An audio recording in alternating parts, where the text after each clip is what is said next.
Ready. Deepika Raval, character Devaki.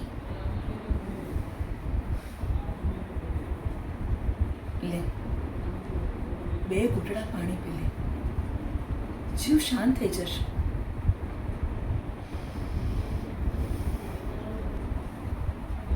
સારું, તને એવું લાગે છે ને કે આ ઘરમાં તારી કોઈ જ કિંમત નથી, બધા તારી વિરુદ્ધમાં છે.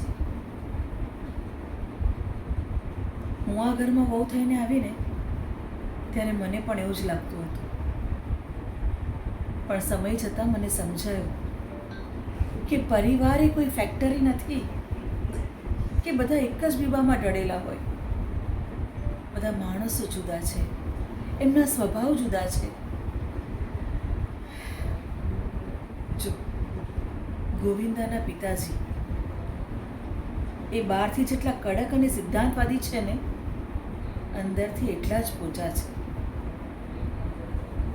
હા, એમની રીત ખોટી હોઈ શકે, પણ એમની દાનત ખરાબ નથી.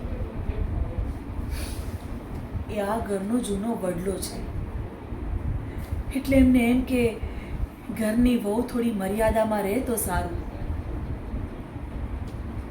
હું સાસુ થઈને પિતાજીના ગુસ્સાને, મોટી વહુના ભોળપણને, નણંદની જીદને જો સાચવી ન શકી હોત ને, તો આ ઘર કુરુક્ષેત્ર બની ગયું હોત. ઘર અને પરિવારને સાચવવું એટલે કાચના વાસણો સાચવવા બરાબર છે.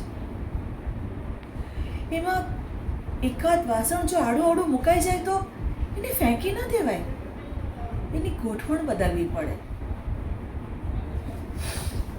બેટા, આ ઘરમાં બધા જ તને બહુ જ પ્રેમ કરે છે, બધાની રીત જુદી છે. અને તારો ગોવિંદો એ તો આખા ઘર વચ્ચેનો પુલ છે. એ બાપુજીની આજ્ઞા અને તારા સન્માન વચ્ચે રોજ ભીસાય છે, છતાં પણ એના ચહેરા પરથી ક્યારે હાસ્ય જવા દેતો નથી. જો, મેં મારી આખી જિંદગી ઘર અને પરિવારને સંતુલન રાખવામાં જ જવા દીધી છે, પણ હવે તારે આખા ઘરની કડી બનવાની જરૂર છે. બેટા, તું ઓફિસમાં આટલી મોટી જોબ કરી શકે છે, તો ઘરના 4 માણસોના દિલ જીતવામાં તું કેમ પાછી પડે છે?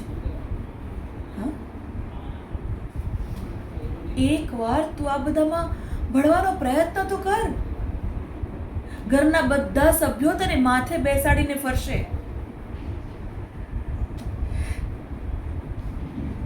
ચાલ, હવે ગુસ્સો થૂકી દે, મોઢું બગાડવાનું બંધ કર. આજે માધવીએ તારી ભાવતી રસોઈ બનાવી છે, અને બધા જ તારી બહાર રાહ જોઈને બેઠા છે. બેટા, પરિવારની સાથે ચાલવામાં જ મજા છે, હે ને? ચાલ, ઊભી થા.